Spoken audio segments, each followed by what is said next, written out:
We need to talk about how Nobody Wants This was the best TV show of 2024. Like, easily without a doubt. And I'm gonna show you 5 reasons why. Starting off, they had one of the best first kisses on TV that I've seen in such a long time. Like, the chemistry was top tier. It was one of the best I've seen since like Nick and Jess from New Girl. I was obsessed. That brings me to my next point. Adam Brody as Hot Rabbi, need I say more, was everything I could have wanted and more. Loved it. Third reason why was the banter was top tier. And I'm not even just talking about the 2 main characters.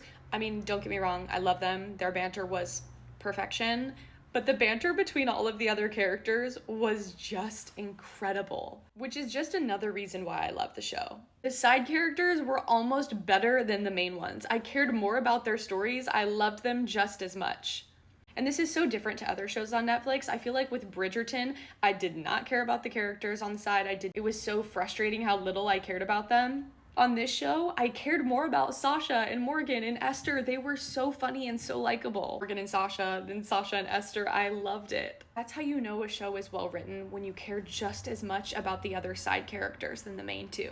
And then another reason that I loved this show was it was about mature adults. Often in shows you hear about the early 20s or how just finding love for the first time while navigating finding a career for the first time and all of these things. Whereas these 2 were successful in their own right, in their own field. They knew what they wanted.